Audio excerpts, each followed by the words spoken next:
Bueno, muy buenas tardes a todos y a todas quienes están presentes aquí en el Comité Martín Fierro, que nos acompañen en esta tarde, y también a quienes están siguiendo esta transmisión por las redes sociales de la 106. Es un gusto poder reencontrarnos después de la campaña. En esta ocasión se había hecho un hábito, ¿no?, de encontrarnos a conversar de los distintos temas que nos resultan de interés vital en medio de esta coyuntura política. Y bueno, en el día de hoy lo que vamos a estar conversando es sobre la ley de presupuesto, sobre esto que le están llamando los ajustes, y que bueno, que en realidad lo que en definitiva son recortes en el marco bueno, en la tarde de ayer vivimos una concentración muy importante en la explanada del Palacio Legislativo, de trabajadores y trabajadoras en este marco de los recortes. Bueno, para eso vamos a estar escuchando a dos compañeros con una visión muy importante. Vamos a estar escuchando en primera instancia a Germán Benítez, quien fue director de la Corporación Nacional para el Desarrollo en el periodo 2016 y hasta ahora, ¿verdad? Y después vamos a estar escuchando a nuestro... Ya caducó. Y bueno, después vamos a estar escuchando a nuestro compañero Jorge Polgar, que fue presidente del Banco República también este último periodo, y subsecretario del Ministerio de Economía y Finanzas en el periodo anterior, en el periodo de 2013 al 2015. Así que bueno, vamos a arrancar primero que nada con Germán Benítez, luego vamos a estar abriendo un espacio para preguntas, aviso para las redes por si ya quieren ir incorporando alguna duda, algún comentario, van a ser bien recibidos. Arrancamos entonces con Germán. Bueno, ¿se escucha bien? El mundo virtual escucha, no sabemos. Nunca lo sabré. Sí, sí. Bueno, buenas tardes. Muchas gracias por la invitación. La verdad para nosotros es un desafío lindo poder salir. Me voy a presentar primero. Mi nombre es Germán Benítez y yo integro junto con Jorge y otro equipo enorme de gente lo que son los asesores de la bancada del Frente Amplio. Grupo de asesores que ha empezado a trabajar desde el comienzo de la legislatura ha empezado a trabajar de forma muy unitaria. Se han ido acercando compañeros de todos los sectores. Nosotros particularmente estamos por Fuerza Renovadora, pero el trabajo que nosotros venimos a relatar se nutre de aportes de compañeros de todos los sectores que hemos venido trabajando muy bien, ya incluso desde antes del presupuesto, ya con la LUC, que fue el primer gran proyecto del periodo, 500 y pico artículos, ahí articulamos un trabajo muy bueno con compañeros de todos los sectores, rendición de cuentas, y ahora la ley de presupuesto, que la ley de presupuesto es la ley, quizás la última gran ley que va a tener este periodo de gobierno. Es una ley así, artículo a artículo, es medio inabarcable, 725 artículos al momento. Nuestra idea con Jorge es plantear los lineamientos básicos y las ideas centrales que hay en torno a este presupuesto, y bueno, después nutrirnos obviamente de los aportes que tengan ustedes, las consultas que tengan ustedes. Pregunta que sepamos la respondemos, pregunta que no sepamos quedamos con el compromiso de darles una respuesta, así que siéntanse libres de responder, de preguntar lo que entiendan necesario.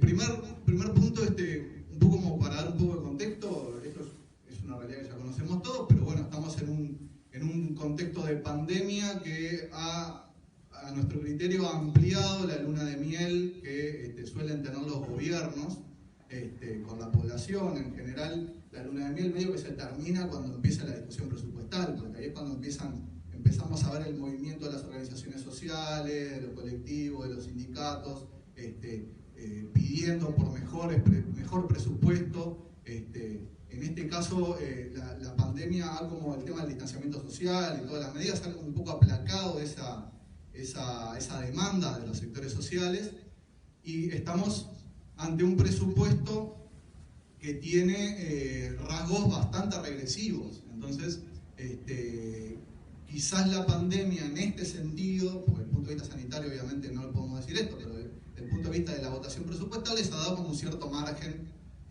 para que ellos presenten este proyecto de ley. Yo había pensado un poco cómo transmitir en el presupuesto, acá medio que me amenazaron de que tengo que ser medio en 20 minutos la exposición, así que trataré de ser lo más escueto posible. Hay 5 puntos que quiero marcar y bueno, después queda abierto a las preguntas de ustedes. En primer lugar, una visión global. Hay cosas que son más y menos sorpresivas, ¿no? Por ejemplo, desde el punto de vista global, dado quién aprobó, quién propuso este presupuesto, era lógico pensar que estábamos ante un presupuesto que le daba un rol preponderante al mercado, ¿no? Un rol preponderante en la reactivación económica, pero no solamente, sino también, por ejemplo, en el tema de las políticas públicas, incluyendo las políticas sociales, que le daba un rol muy, digamos, protagónico y en buena medida, por lo que vemos en el presupuesto, en desmedro del Estado, ¿no? Al Estado se lo intenta retirar, se lo considera como un obstáculo al desarrollo individual, y eso está puesto, entrecomillado. Entonces, eso no es demasiado sorpresivo. Quizá lo que es más sorpresivo es que este presupuesto no tome en cuenta la pandemia, ¿no?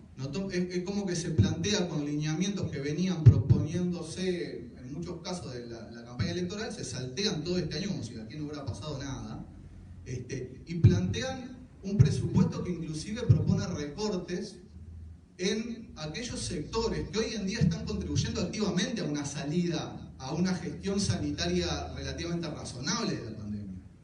¿Ah? Entonces, eso resulta bastante sorpresivo porque es como que no hubieran tomado cuenta de la importancia de tener un sector público fuerte, e inclusive en este caso,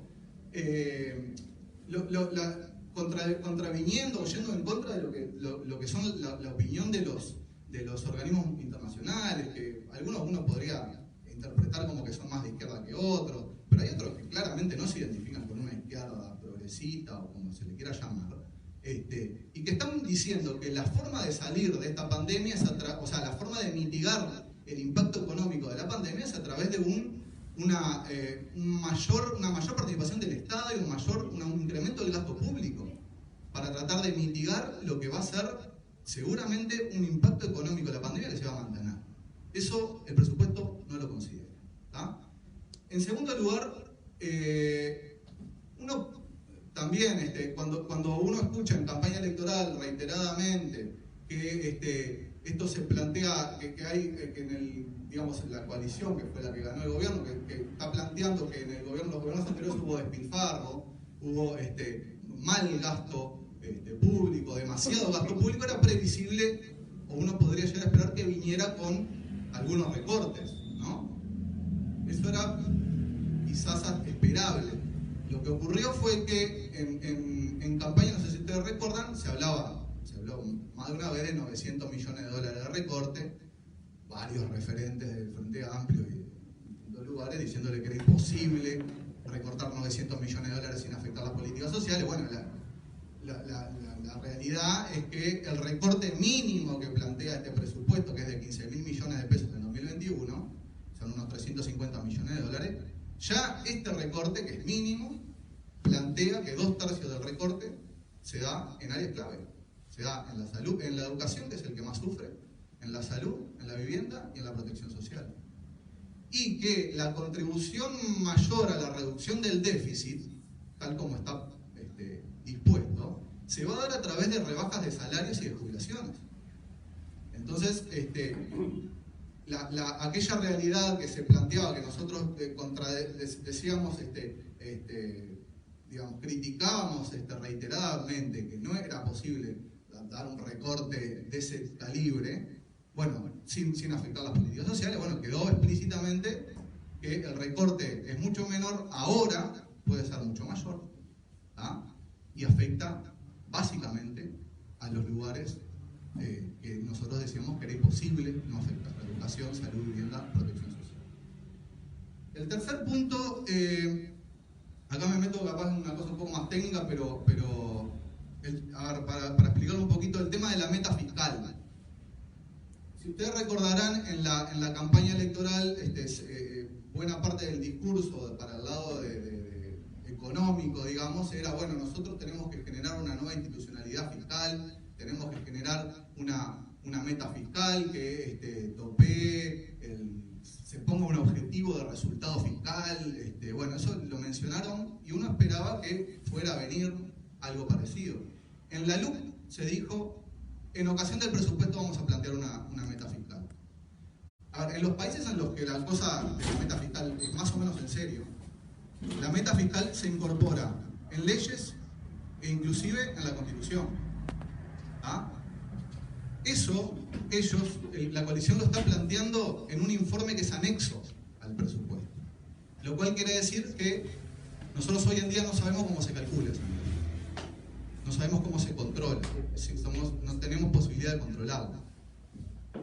Y la meta fiscal se plantea un objetivo de déficit fiscal tan ambicioso, digamos, a 2024, por esto de que no consideran la pandemia. Uruguay va a terminar el año 2020 con un déficit de 6,5-7%. Y ellos plantean llegar en 4 años al 2,5%. ¿Ah? Entonces, es imposible no romper todo en el camino.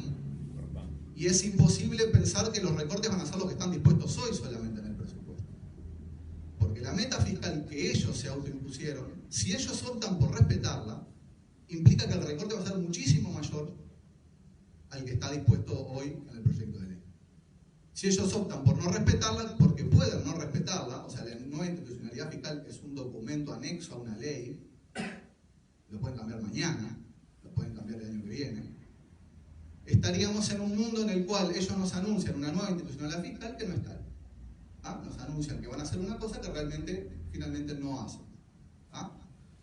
Yo creo que en este escenario me quedo con que incumplan la meta fiscal y que no se me malentienda, no es que crea que la meta fiscal es una cosa mala. Para mí la disciplina fiscal es muy importante para el éxito de los países en el mediano y largo plazo. Pero si te llevas todo puesto por cumplir la meta fiscal, tenemos un problema. Después, punto de vista de la formulación de los supuestos que están atrás de la construcción de este presupuesto, que es el cuarto punto, nosotros han escuchado, Vergara salió varias veces, pero vos y Jorge estuviste en la radio hablando también de eso, de que es un presupuesto que no cierra, de que es un presupuesto que está mal hecho, que está mal armado, que está hecho con supuestos irreales. Dos ejemplos para que vean de qué estamos hablando. Proponen que el aumento de la actividad se va a dar en buena medida a través de un aumento del consumo, y acá con aumento del consumo me estoy refiriendo a aumento del consumo privado y público, en un contexto en el que recortan el gasto público y en el que rebajan salarios y pasividades. O sea, es muy poco creíble pensar que uno puede tener un nivel de consumo o recuperar el nivel de consumo anterior a la pandemia con menos salario, con menos jubilación, con menos gasto público. Ese es un primer ejemplo. El segundo ejemplo es el de las exportaciones, que es clarísimo. Proponen un aumento de las exportaciones, no vamos a decir histórico, porque nosotros teníamos buenos aumentos de las exportaciones, pero proponen altísimos incrementos anuales de las exportaciones en un contexto en el que la economía está cerrada, pandemia, en el que no hacen grandes variaciones. También otra cosa, en campaña se mencionaba mucho el tema del atraso cambiario, que como el atraso cambiario era muy alto, eso quiere decir que en realidad estamos caros para el resto del mundo. Como estamos caros para el resto del mundo, nadie nos compra, o nos compran menos de lo que podrían comprarnos. No hay variaciones sustantivas en el tipo de cambio real, que es lo que te mide el concepto de atraso cambiario, que también yo ahí estoy un poco peleado con el concepto de atraso cambiario, pero dándole la derecha en eso, no hacen grandes variaciones y recortan el presupuesto. O sea, al hacer este recorte al barrio, recortan el presupuesto de organismos que impulsan los vínculos comerciales, como Uruguay 21. O sea, estamos suponiendo que crecen las exportaciones en pandemia, con menos gasto público en aquellas instituciones que lo impulsan y sin cambios sustanciales en los precios relativos. Entonces, no queda claro bien cómo lo van a hacer. El tema, y este es el quinto punto, está vinculado con que nosotros hemos realizado, o sea, porque la bancada no es que se haya quedado quieta ante esto, sino que ha hecho reiterados pedidos de informes, ha tratado de conseguir, de obtener esta información de cuáles son las proyecciones que están detrás de todo este presupuesto. y ellos han omitido responder o han respondido con evasivas. Y el quinto punto es el tema de la transparencia, que también era un tema que ellos hacían mucho énfasis en campaña electoral, como que venían a revolucionar la transparencia, cuando en realidad en este país los grandes cambios en materia de transparencia se han hecho en los gobiernos frentamplistas.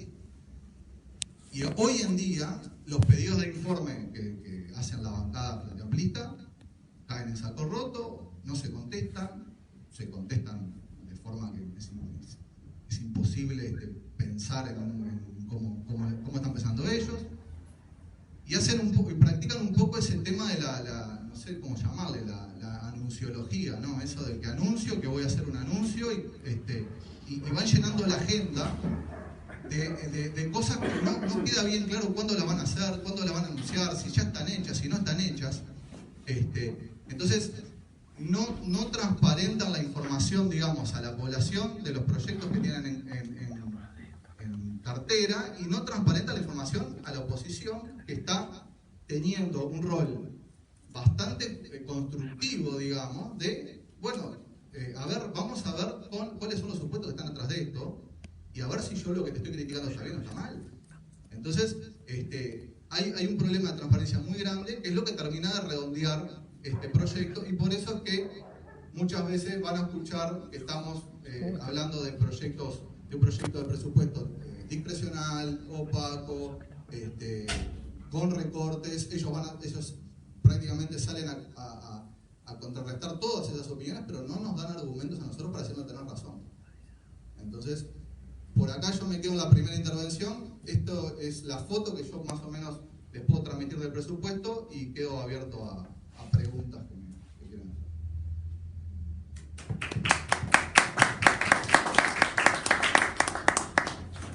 Muchas gracias, Germán. Bueno, ahora seguimos con la intervención de Jorge, entonces, y luego vamos con la instancia de preguntas.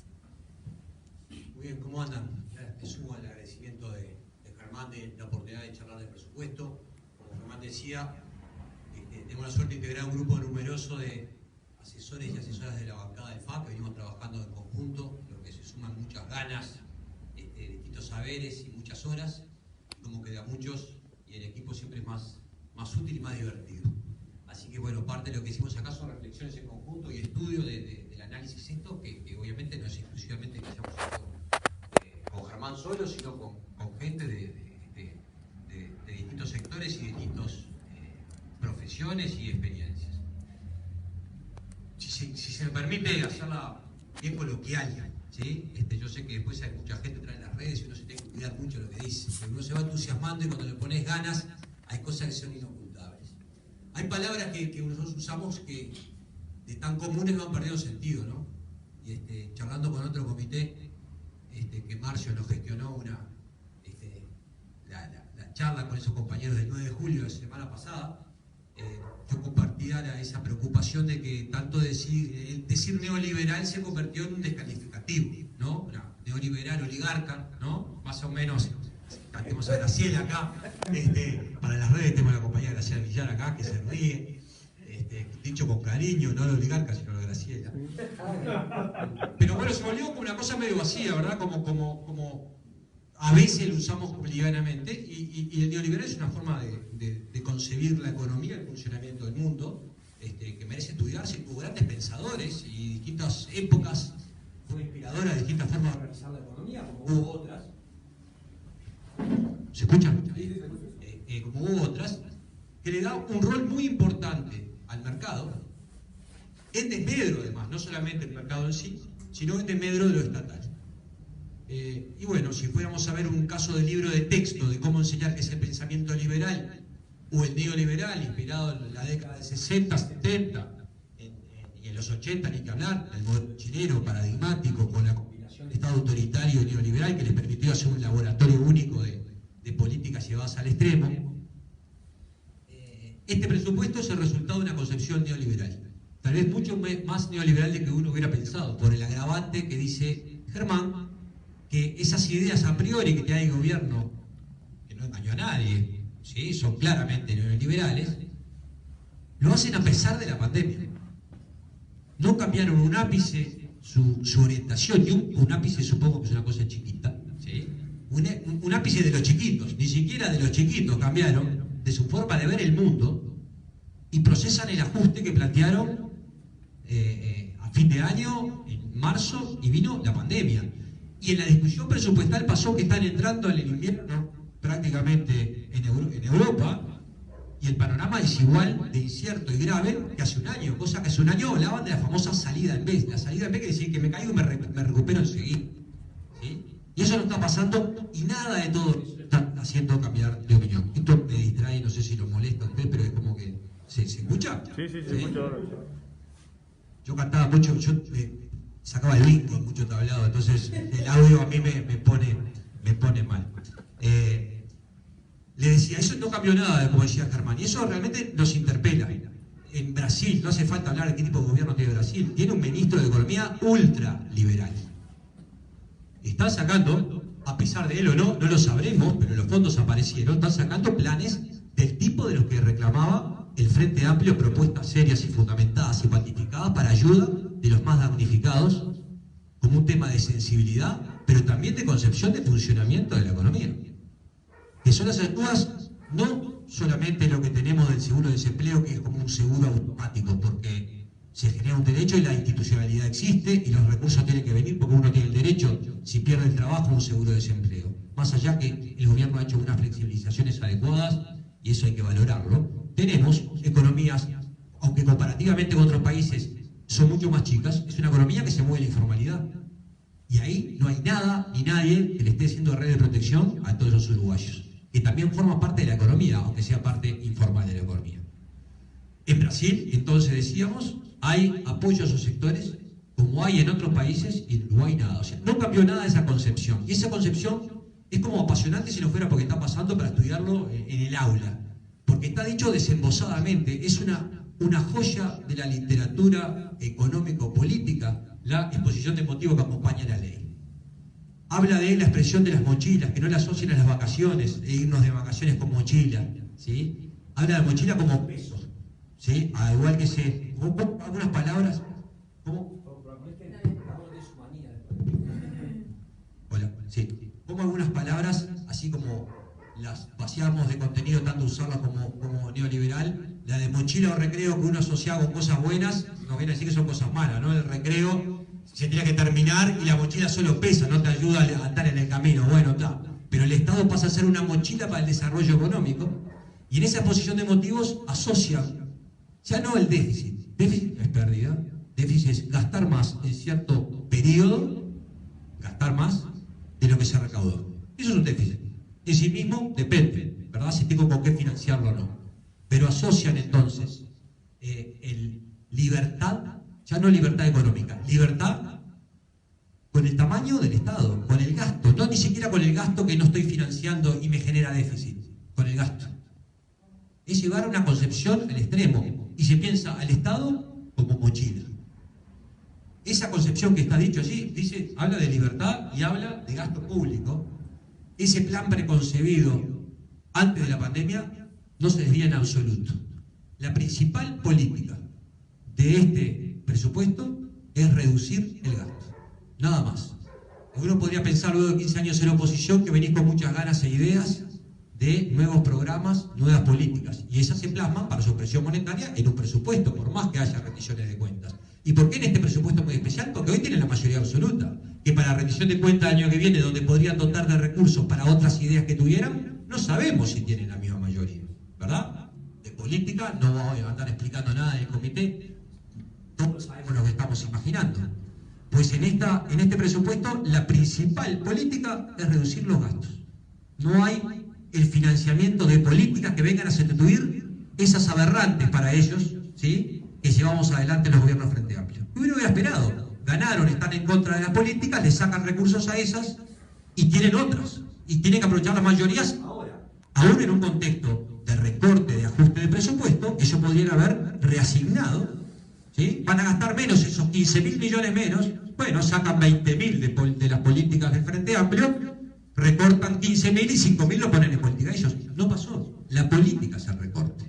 Es mucho más neoliberal de lo que uno hubiera pensado. Es el recorte del gasto público.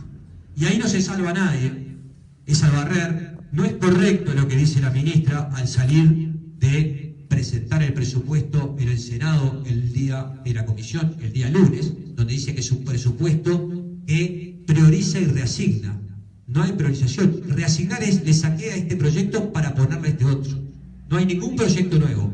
El proyecto de ley de presupuesto tiene 700 artículos. 700, muy exacto acá, profesor, 725 artículos. No hay ninguno que refiera a programas o políticas nuevas. Hay cambios de divisiones, organizaciones en los ministerios, normas sobre empleados públicos, normas relativamente insípidas que no dicen nada, otras que dicen mucho, pero de políticas o programas nuevos no hay nada. Lo que hay en común es esa tabla rasa. Hay un recorte del cual no se salva prácticamente ninguna repartición de lo que funciona con el presupuesto. Hay un recorte al presupuesto de ACE, tengo anotado por acá, si me permiten, porque siempre nos reclaman los compañeros y las compañeras ejemplos concretos, de ACE de 2.100 millones de pesos. Hagámonos una idea. ACE, con los efectos de la pandemia hasta ahora, va a ser quien pasa a atender en salud a cerca de 100.000 personas nuevas que se quedaron, nuevas personas sin trabajo. Ya no va a tener el financiamiento para una mutualista, si era una mutualista, la gran mayoría de ellos va a pasar a atenderse en ACE. ¿Saben cuántos son los recursos adicionales que dispone ACE en este presupuesto? 0, son negativos. ACE también tiene un recorte. Ejemplos que se hacen más tangibles. Hay una cinta de producción que va a inaugurar nuevos locales. Hay escuelas, hay CAIF, hay, ¿verdad?, una producción física de inmuebles de las inversiones públicas que dejó el gobierno Frente Amplio. No están previstas horas, presupuestación de horas docentes para que empleen, para que funcionen esos centros educativos. Seguramente aparecerán los recursos, pero en este presupuesto no está plasmado. Queremos creer, incluso los dedos, que aparecerán los recursos. Estos son ejemplos de recortes que no se salva ni siquiera estos reparticiones. En la jerga presupuestal se habla de incisos, me niego a hablar de incisos, ¿sí? En la norma presupuestal son los ministerios, los organismos del artículo 120 de la Constitución, etcétera, la UDELAR, etcétera. Se ha hablado mucho de eso. No hay resignación, no hay prioridades. Es un recorte básicamente plano a lo largo de los distintos reparticiones del Estado. Eso es bien ilustrativo. Hubiera pensado que hubieran tenido políticas muy distintas y les dotaran de recursos que salieran de desmantelar las políticas que había implementado el Frente Amplio. No es así. El recorte de 15.000 millones es unos 350 millones de dólares, que son mucho menos de los 900 anunciados, porque resulta que no había tanta grasa. Cuando dos comentarios más que quería hacer con ustedes y después dar algún ejemplo más. Acá la discusión es: el mundo entero, hasta el Fondo Monetario, reclama, incita que se hagan políticas contracíclicas. ¿Qué quiere decir contracíclica? Es ir contra la corriente de la economía. La economía viene para abajo, el Estado es un gran dinamizador, aún para aquellos que creen que lo fundamental es el mercado, ¿sí? Que lo fundamental, lo único es el mercado. En los momentos de crisis le asignan un rol fundamental a las políticas públicas. Y ahí se habla, lo habrán escuchado hablar de Keynes, ¿sí o no? Cuando discutimos con alguien de derecha y se quiere hacer el progre, te zampa Keynes, ¿sí? Que fue un gran pensador de la economía que hablaba de las situaciones de crisis, el rol que podía tener el Estado como dinamizador. No le tenía ningún rol, ¿sí? No hablaba de protección social ni nada de eso, Keynes, cuando la economía funcionaba bien. El asunto es que, por ejemplo, nosotros pasamos a la crisis de 2002. Reclamar en la crisis de 2002 un fuerte rol al Estado como contracíclico tenía su margen dudoso, porque no es keynesiano solo quien quiere, sino quien puede. Hay que tener los recursos. Y ahí se instala, perdóname si me estoy entendiendo un poquito, se instala algo que es relevante. ¿Qué país recibieron en materia económica el actual gobierno? Y yo sé que es difícil, cuando hablamos de números, ¿sí?, aterrizar estas cosas. Pero para los que están en las redes y los que están acá, si en el 2002 ya gateaban, alcanza con haber gateado, ¿sí?, queda claro que los uruguayos ya vivimos en carne propia lo que es un país fundido. ¿Sí?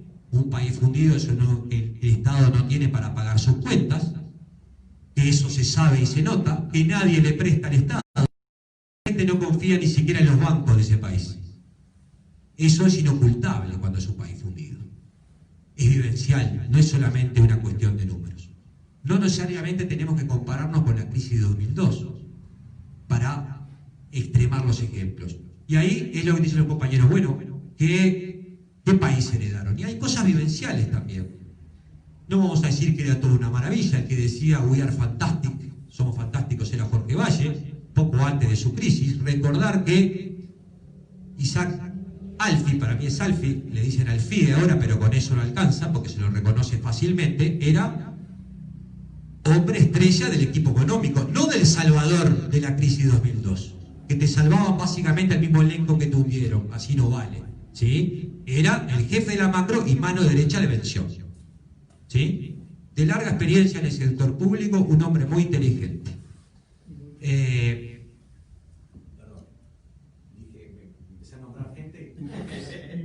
Y se me secó la boca. Y está esa discusión entonces de cuánto dejó, y ahora le llaman la caja de herramientas, que es una traducción literal de algo que nosotros no utilizamos para solucionar un problema. Dice, ¿qué tenés en la caja de herramientas? ¿No? Bueno, eso viene del inglés. Básicamente el Estado uruguayo que recibimos en el 2005, y no solo como resultado de la crisis de 2002, era un país atado con alambre para lo que funcionaba y lo que no funcionaba. Era, yo te tengo que llevar hasta las 300 kilómetros, te llevo un auto que quema aceite y no frena, y la maravilla de estos hacedores de política pública es que lo hacían funcionar. El Frente se tomó el trabajo y tuvo el tiempo de hacer reformas institucionales para que ese Estado no dependiera de que estuviera atado con alambre, o con cinta pato en su versión más moderna de alambre, sino que hizo reformas estructurales que dejó en la caja de herramientas un Banco República, por ejemplo, que en el 2004 tenía un patrimonio de 300 millones de dólares, ¿sí? 320 creo que era, tengo las notas acá, pero me tendría que poner los lentes, ¿sí? Y que quedó en el 2019 con prácticamente 2.000 millones de dólares. Las comparaciones en dólares a lo largo de tanto tiempo habría que corregirlas, pero las cifras son de tanta magnitud que alcanza para ver la diferencia. Recordemos que en el 2004 los depósitos del Banco República estaban reprogramados. ¿Qué quiere decir? Vencía mi plazo fijo, pero no me lo devolvía hasta dentro de un tiempo. Eso era una espada de Damocles, ¿sí? Para las cuentas públicas en el 2005. La salud de los bancos públicos. Un banco hipotecario fundido pero abierto, que no podía devolver los depósitos y que los había transferido al Banco República. Y que no funcionaba, no daba créditos. Eso hace a la caja de herramientas. Hoy en los bancos públicos y en todos los bancos privados hay niveles de seguridad y de solvencia que hace que no solo los bancos no sean una amenaza para las cuentas del Estado, sino que sus clientes pueden tener ayuda de su banco en vez de que esté desesperado el banco para cobrarle los créditos porque le están corriendo los depósitos. Eso está en la caja de herramientas, no hay que olvidarse. Y eso no sale de los números o andar cuestionando las estadísticas, eso es vivencial.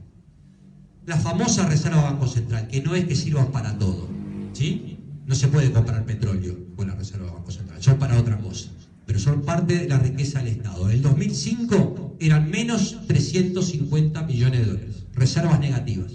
Lo entregamos en 2019 con más de 5.000, de menos 300 a 5.000 millones de dólares.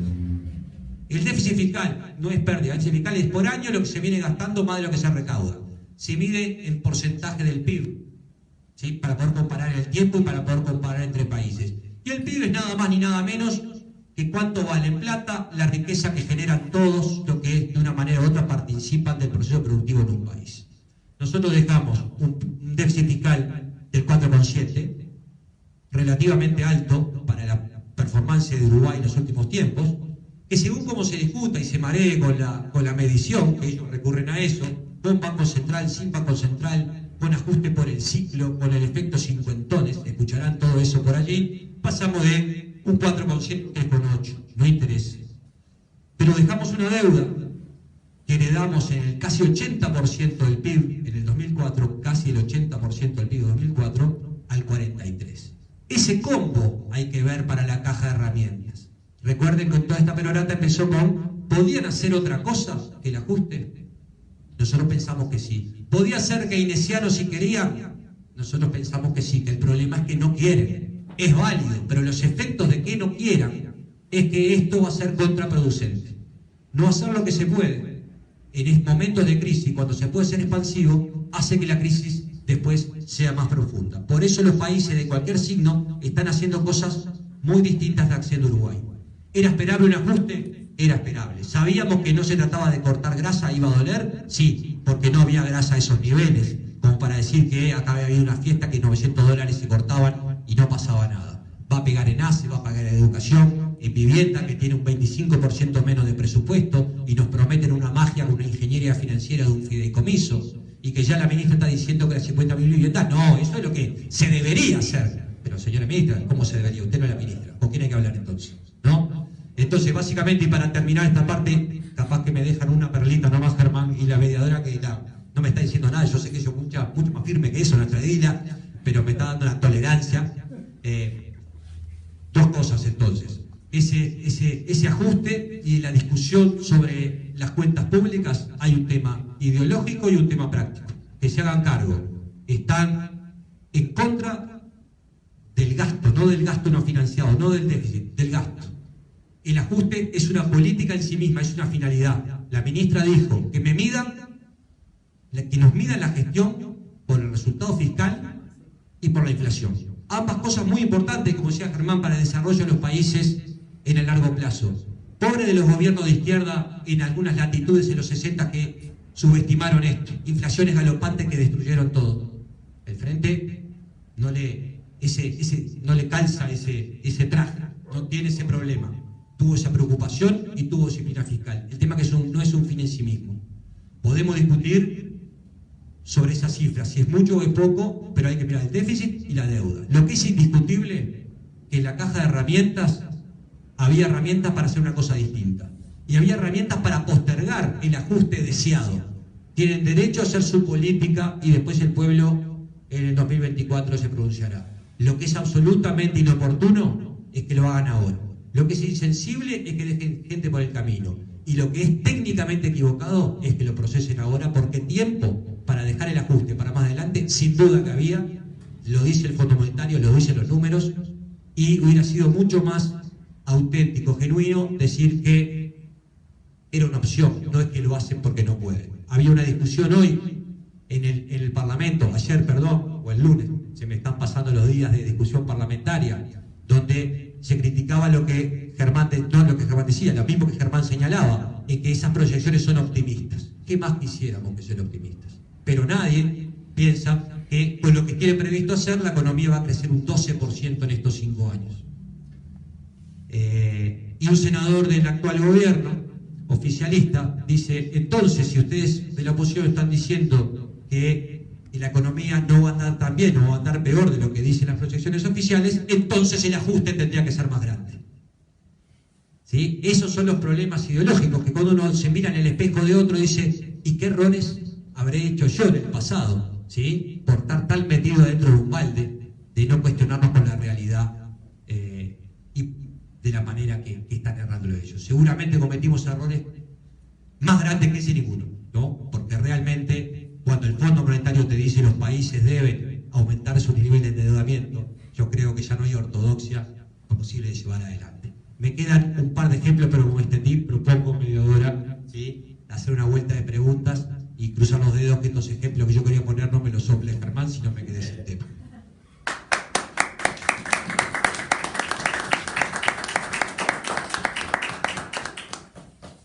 Muchísimas gracias a ambos por sus primeras exposiciones, que la verdad que dan muchísimas herramientas. Estuvimos sacando apuntes. Es imposible pensar hacia atrás en la campaña, es imposible pensar en la cantidad de realidades con las que nos topamos al recorrer Montevideo, las distintas realidades, las distintas necesidades que golpean tantas familias y las pocas herramientas institucionales con las que vamos a contar ahora con este presupuesto. Es imposible no pensar en octubre también, en cuando hablábamos de dos modelos de país bien distintos y en todo lo que estaba en juego. y encontrarse con aquellos discursos que nos decían no me importa quién va a ganar porque en definitiva si yo no laburo a mí nadie me va a dar nada.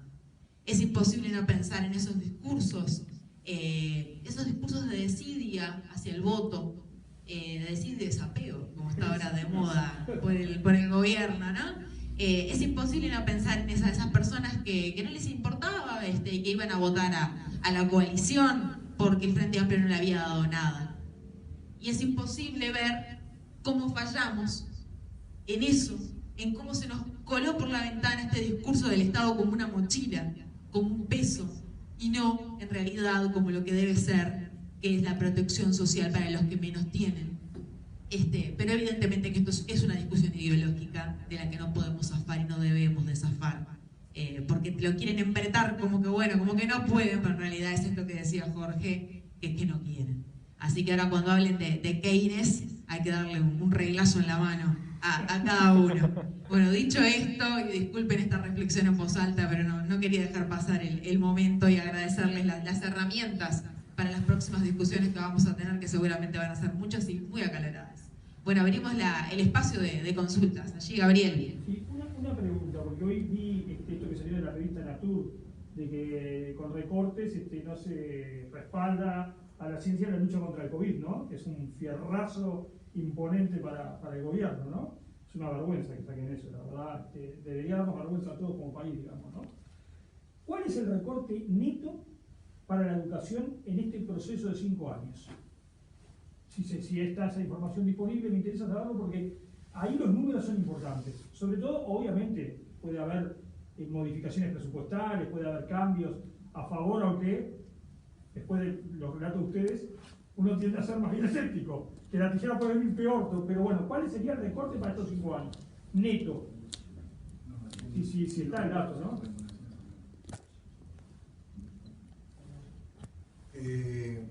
Yo no sé si en las redes se escuchó la consulta del compañero, el recorte, ¿cuál es el recorte estimado en toda la educación? Me estás preguntando. El paquete. En realidad, estamos en un nivel de incertidumbre tan grande que nosotros podemos dar un mínimo estimado, ¿no? Hay una cosa que nosotros medio que lo mencionamos, pero medio al pasar que vale la pena remarcar en base a tu pregunta, que es que el artículo 7 del presupuesto dice en español que si la meta corre riesgo de cumplirse, los recortes serán mayores. Entonces, estamos en una situación en la cual partimos de un déficit de 6,5 y tenemos que llegar a 2,5 en 4 años, y si hay riesgo de llegar, los recortes serán mayores. En este escenario de hoy, el recorte planteado para 2021, yo creo que el 2024 es un nivel de incertidumbre enorme, ¿no? Pero hay un recorte planteado para toda la educación, que ahí estoy sumando ANEP, UDELAR, UTEC, el Ministerio de Educación y Cultura, cercano a los 5.000 millones de pesos. ¿Ah? Eso es el que está planteado hoy en día. Hay unos 2.700 en ANEP, unos 1.300 en UDELAR, unos 700, 800 en el Ministerio de Educación y Cultura y el resto en UTEC. ¿Ah? Entonces, hay un escenario planteado en términos de educación de un recorte mínimo de ese número. Ahora, un poco lo que decía Jorge, ¿no? Pongámosle cara a ese número. Ese número en realidad implica que vamos a tener centros que fueron gestionados, su construcción fue gestionada en el gobierno anterior, que no tienen previstas horas docentes ni horas de mantenimiento ni de administración. Entonces, a ver, yo no sé bien, y capaz que Jorge tiene alguna información más, pero yo no sé bien si van a ser más de este número que está previsto en el presupuesto de lo que estamos hablando para 2021. Lo que sí es claro es que ya este presupuesto no alcanza. Y ya este nivel de recorte hace que algunas políticas que fueron iniciadas en el gobierno Frente Amplista no tengan financiamiento.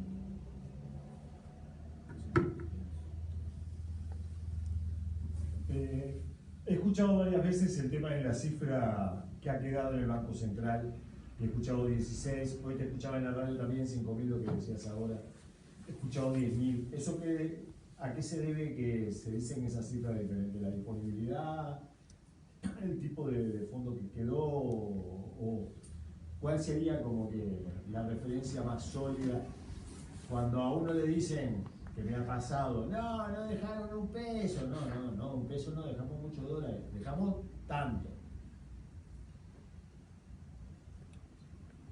La pregunta es un poco cuánto quedó en la caja, ¿sí? Está, sí. ¿Y por qué se habla de cifras distintas?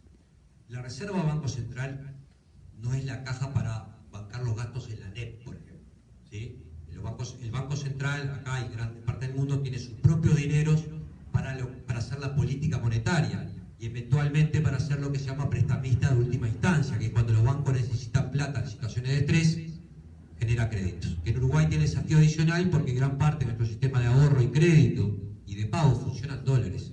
Y el Banco Central de Uruguay no imprime dólares, imprime pesos. Entonces son muy importantes esas reservas internacionales. Las reservas internacionales, esto está publicado, no está cuestionado. En el 2004, al terminar el 2004 eran negativas, ¿sí? O sea, tenía más deuda el Banco Central que activos, por 300 y pico de millones de dólares, 350 millones. Son más de 5.000 al terminar el 2019. Habrás escuchado un número más grande porque muchas veces se presenta, igual que hablamos de deuda, esto es un tecnicismo, pero que conste que el compañero preguntó, ¿sí? Me parece muy bien. A veces se presenta lo que se dice la deuda bruta, la deuda neta. ¿Qué es eso? ¿Sí? Uno puede decir, saco un crédito de 100, esa es mi deuda bruta, pero todavía no me gasté los 100, tengo 20, no se recomienda en el colchón, tengo 20 en mi cuenta en el banco, ¿sí? Por lo tanto la deuda neta es 80. El Banco Central, de la forma de computarlo, parte de la plata que tiene es plata que tienen depositado los propios bancos públicos y privados en el Banco Central. Es lo que se llama la deuda corregida por encajes. Esos son los encajes. Entonces la cifra más chica que tú escuchaste, los 5.000 en vez de los 18.000 o 15.000, es la que hay que mirar, ¿sí? Que es la que son efectivamente disponibilidades del Banco Central, que sirven para fines muy importantes, ¿sí? Y no es esa discusión que 2x3 tenemos también en el frente, sino la tenemos que usar para hacer obras. Es otra cosa porque el Banco Central la necesita para funcionar, se puede discutir lo que se quiera, yo acá simplemente estoy diciendo de qué se trata. Lo otro importante para saber la caja, ¿sí? La caja, que son las disponibilidades, lo vimos en la práctica. En abril, en plena pandemia, el mayor nivel de incertidumbre, no sé si en 100 años, Uruguay, nuestro pequeño Uruguay, con un cambio de gobierno reciente, fue a los mercados financieros, ¿sí? Y colocó 1.200 millones de dólares de deuda, a condiciones muy ventajosas, deuda de privado, ¿no? ¿Sí? 1.200 millones de dólares, parte de eso en moneda nacional, incluso a tasas bajísimas, porque entre otras cosas conserva su reputación y entre otras cosas tiene el grado de inversor, ¿sí? Y pudo acceder a los mercados. Eso también cuenta, porque uno lo puede disponer inmediatamente y tiene plazos muy largos para pagarlo. Un porcentaje importante de la deuda que Uruguay tenía en el 2005 vencía en los primeros 12 meses. Hoy eso es un porcentaje menor. No tengo de memoria los porcentajes ahora, lo podemos ver, pero hace el tipo de... Yo debo, no es lo mismo si yo lo debo a tasas muy altas, todos al mismo acreedor, y vence mañana, y lo tengo en dólares y se viene una devaluación, que si vence en los próximos 15 años, lo debo a varios acreedores distintos, las tasas bajas, tengo parte en dólares pero tengo parte en pesos, todo eso hace la fortaleza. Uruguay también dejó, previsoriamente, generosamente, responsablemente, dejamos a sola firma, arreglado, cuando se habla de los organismos internacionales, básicamente Banco Mundial y el BID, 2.200 millones de dólares de créditos contingentes. Eso de contingente quiere decir, lo firmamos, lo acordamos, y cuando te lo pida, que no es ahora, me lo tenés que dar. De esos el gobierno usó 1.200. Entre lo que colocó en abril de deuda y lo que utilizó, que ni siquiera es todo, de estos créditos a sola firma preacordados, con el 10% de eso financiaba la propuesta del Frente de 3 meses de ayuda para 300.000 familias que estaban en el mercado Y lo que decíamos de los bancos públicos y de los bancos en general, no solo no eran un riesgo para el gobierno, que sabemos que siempre los gobiernos salen a poner plata en los bancos cuando hay crisis y cuando hay problemas, sino que no solo que se arreglan solitos, sino que están teniendo la posibilidad de apoyar a sus clientes con refinanciaciones e inclusive con créditos frescos. Eso es entonces la plata con la que contaba el Estado, de la discusión válida de que lo fiscal, quien quiera puede discutir que tiene que hacer un ajuste. Lo que es indiscutible es que no había margen para dejarlo para más adelante. La tarasca estaba. Dicho así, dicho de... ¿Cómo es eso de que escuché en la prensa, no entendí mucho, sobre que el gobierno tiene la tijera en la mano para poder hacer futuros recortes de este mismo presupuesto? Eso es un poco lo que comentaba en la intervención de la pregunta del compañero Gabriel, que en realidad, este presupuesto se va a aprobar. El Poder Legislativo va a aprobar una serie de asignaciones presupuestales, ¿no? 10 para acá, 10 para allá, 10 para allá. Hay un artículo en el presupuesto que dice que cuando exista riesgo de cumplir la meta fiscal, o sea, cuando exista riesgo de cumplir el objetivo de resultado fiscal al que yo quiero llegar en 2024, que se autoimpone el gobierno, si hay riesgo yo puedo profundizar los recortes. Entonces, lo que te está diciendo acá es... hay algunas excepciones, ¿no? Creo que ahora finalmente Poder Judicial, UDELAR y ANEP quedan por fuera, pero ACE está dentro, y la UTEC está dentro, INAU está dentro, INISA está dentro. Entonces, tú tenés una serie de organismos que tienen un presupuesto contingente hacia el gobierno entiende que le tiene que recortar más o no. Y eso por lo que es el artículo 7 del proyecto de ley, que le invito a todos a leerlo, ¿no? Es un artículo, ¿no? Como la ministra ayer nos mandó a trabajar el lunes, ¿no? Porque nosotros le cuestionábamos los supuestos de las proyecciones y nos mandó a que fuéramos a hacer los números, cuando en realidad, ok, sí, los vamos a hacer, pero, ministra, quédese tranquila. Claro, pero ya por sentido común nos cierra, ¿no? Ella, para no respondernos, como no tenía respuesta, nos mandó a nosotros a hacer los números.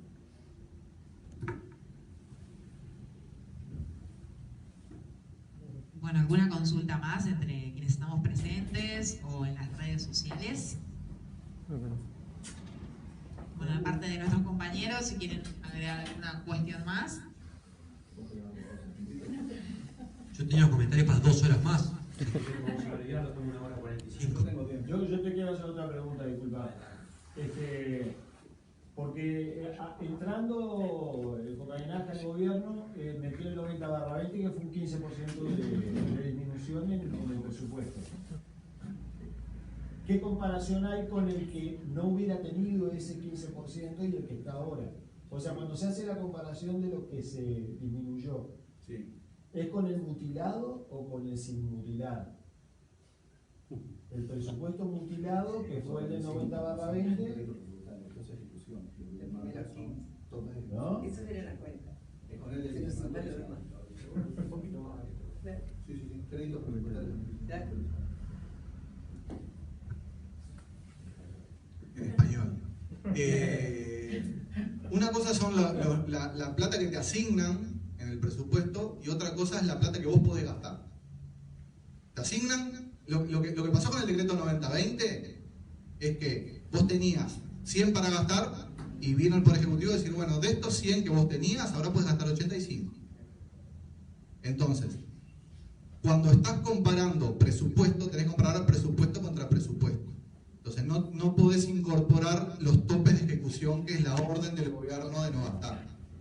Entonces, vos lo que comparás es los créditos, lo que se llama créditos presupuestales, o sea, las partidas que tiene cada organismo, las comparás el presupuesto actual versus el último año de la administración anterior, que es el año 2019. De ahí es donde surgen los recortes. Pero lo que tú marcas del decreto del 90/20 es un buen ejemplo de lo que va a ocurrir. Nosotros entendemos que prácticamente con una altísima probabilidad va a ocurrir en la medida en la que ellos no lleguen a la meta que se autoimpusieron. Esa va a ser la tijera. Va a salir un decreto, porque no va a pasar por el Poder Legislativo. Esto es una cosa muy importante. Nuestros legisladores están haciendo el máximo esfuerzo ahora para tratar de mitigar los recortes. Como está votado el presupuesto y el presupuesto que va a votar la coalición implica que el Poder Ejecutivo se lleva la tijera para la casa hasta el 2024 y puede disponer recortes como le parezca. Muchas gracias. Mario. Bueno, hago en tres partes. ¿Cuál sería la peor parte de todo este articulado de la ley? ¿Y cuál sería la alternativa al cambio? No sé si fui claro. Peor parte, ¿por qué? ¿Y cuál sería la alternativa?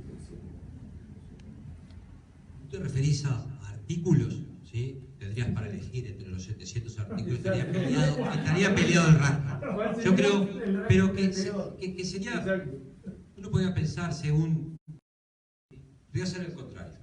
Si estás entre los 2.000 estancieros, propietarios, de los pocos miles estancieros propietarios de más de 2.000 hectáreas, no sos de los más perjudicados. Si sos de empresas medianas y grandes que tributan IRAE real, no estás entre los más perjudicados y cualquiera que lo está mirando en las redes puede quedarse tranquilo. Si sos usuario de ACE, si tenés sensibilidad social, ¿sí? Si sos trabajador o empresario, vivís de tu esfuerzo, me preocuparía, porque estás haciendo una política económica equivocada. Los efectos, el recorte se puede desear o no en cualquier momento del tiempo por razones ideológicas. Se puede discutir si era inevitable o era evitable. Lo que es indiscutible es que es postergable. Es absolutamente indiscutible. La peor parte es hacer una política económica con las orejeras de la ideología. No haber tomado nota de la pandemia. Desperdiciar la oportunidad de evitar el ajuste fiscal en plena pandemia. No es que calibramos mal qué iba a ser esto de la pandemia. Ya sabemos que no va a haber salida en B. Y la reacción entonces es, van a tener que hacer un ajuste más grande de lo que habíamos pensado.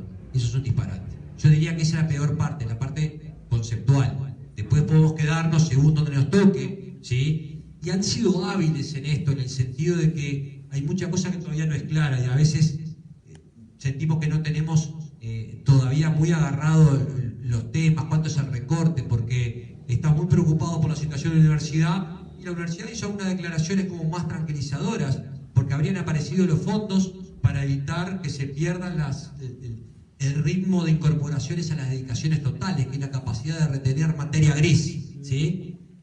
No está claro de dónde salen esas partidas todavía. No salió claro de diputados, son líos que le tiraron al Senado, tendremos que ver dónde sale. La ministra habló de que es un presupuesto que reasigna y prioriza. Por ahora nosotros no vimos reasignaciones de plata, que es sacar de acá y poner acá. Y tienen todos los líos abiertos, porque lo tienen también con las intendencias y ahora tendrán que ver en el Senado qué pasa. Así que yo me cuesta decirte cuál es la peor parte. A mí me parece que la peor parte es la lente ideológica con la cual se lleva adelante y no hacerse cargo justo ahora que necesitamos que se hicieran cargo y achacar a que hubo un país fundido. No es la situación que recibieron, no es lo que dicen los mercados. Los mercados por un lado son los que nos van a salvar sin que el Estado haga nada, porque siempre tienen razón, pero los mercados que compraron deuda y que son la principal señal de lo que el sistema financiero cree de la salud de las cuentas públicas de Uruguay, a esa señal no le dan bolilla. Es complicado. Yo te diría algunas anécdotas, son casi anecdóticos del presupuesto, pero que sirven para ilustrar, ¿sí? Y en un día frío, si te hacen subir un poco la temperatura, no importa, pero no se puede estar comentando estas cosas un día de calor. Por ejemplo, lo que yo les decía, en el presupuesto, sección 7, recursos, ¿sí? ¿Qué quiere decir? Es un capítulo que no hace ningún ministerio ni un organismo, sino que va a pasar con los recursos. Allí, de la forma indirecta, se bajan impuestos. Y vos decís, qué bien, ¿con quién se apiadaron? Bueno, ¿por qué indirecta? Porque se baja el impuesto al patrimonio, ¿sí? Pero no porque baja la alícuota del impuesto al patrimonio de las empresas rurales. Es por la forma en que se va revaluando el valor de la tierra, que es parte del activo y por lo tanto del patrimonio de una empresa rural. Entonces, hasta cierta época iba por tal índice, como se iba aumentando el valor. Después de esa época se cambió por ley y se puso otro índice. 2013 se cambió, o 2000, no me acuerdo ahora, pero había un experto tributario, Gustavo Viñales, nos está dando una mano, porque son temas bien intrincados. El conseguir tributaristas de izquierda no abunda, y este es un compañero que nos ilustra para entender toda esa cosa muy técnica. Y a partir de nuevo de fecha, y están las actas, a pedido, digamos, de los propios interesados, se cambia el indexador. Y se cambia el indexador. ¿Qué hace la ley ahora? Les permite ir actualizando el valor del patrimonio rural, del valor de la tierra, por el menor de los dos. ¿Sí? O sea, si uno dame dos, yo quiero eso, ¿no? Eso es la fuerte rebaja tributaria. La otra rebaja tributaria, que puede ser opinable, pero ¿en qué momento viene? Es que, bueno, cuando uno va a pagar renta, es el IRAE, que es el impuesto a la renta empresarial, está el ficto, que generalmente son las empresas chicas, los monotributistas, las empresas que hacen como un ficto, mucho comerciante, mucha actividad pequeña, mucho cuentapropista, y las empresas grandes y muy grandes tributan IRAE real. Bueno, ¿qué es lo que modifica? Bajaron el IRAE, no, te permiten descontar hasta el 100% de las pérdidas de ejercicios anteriores. Ese cambio también en tiempo de pandemia es una renuncia fiscal. Cuando al diputado se le preguntó cuánta plata estimaban que esto salía, tuvieron el tupé, hubiera dicho mi abuela, el tupé, ¿sí? De decir, no hicimos la cuenta, no sabemos. ¿Está bien? Entonces, tú porque preguntaste artículos, ¿no? Coleccionables. Ahí llevamos un par de artículos coleccionables. Régimen de donaciones especiales, opinable, muy opinable, ¿qué son las donaciones especiales? Alguien dona algo a una lista de privilegiados, larga lista de privilegiados, pero vota al Parlamento, donde había de todo, y quien dona tenía un beneficio fiscal. Yo donaba 100 y como me hacía una devolución al momento de pagar renta, en realidad esos 100 me salían 15, más o menos, profesor, 18, ¿sí? Esa lista cambia, de esa lista salen las instituciones públicas, sale, por decir algunas, la Liga de Honoraria de Lucha contra el Cáncer, la Comisión Honoraria de Lucha contra el Cáncer, por decir algo impactante, sale la UTEC, sale la UDELAR, no así la Fundación UDELAR, pero UDELAR salen otras públicas, entran la Asociación Long Tennis del Uruguay, yo no sé a qué se dedica, no está en la web. ¿Sí? Universidades privadas, a las universidades privadas se le mejora el régimen, ya estaban, pero estaba un escalón más abajo. Si tú le donabas 100, te ahorrabas 50, no, ponías 50 de los 100 en vez de poner solamente 15. Ahora se lo lleva al régimen anterior. Son pequeñas perlitas. Otra perlita. ¿Se lo lleva al 100? Se lo lleva al mismo régimen nosotros. Tú pones plata 100, te devuelven 82, termina saliendo 18.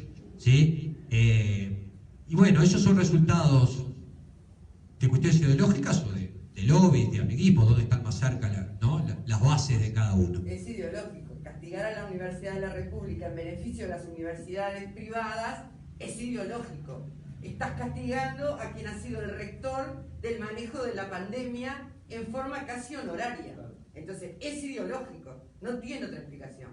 Porque no tenía ninguna necesidad, son donaciones, son convenios con terceros que posibilitan que la Universidad de la República genere más extensión universitaria para la primera generación de universitarios que son hijos de trabajadores que no pueden bancarse estudios. Es brutal. Y la Universidad de la República y la UTEC salen de esa lista, y se me calentó, gracias.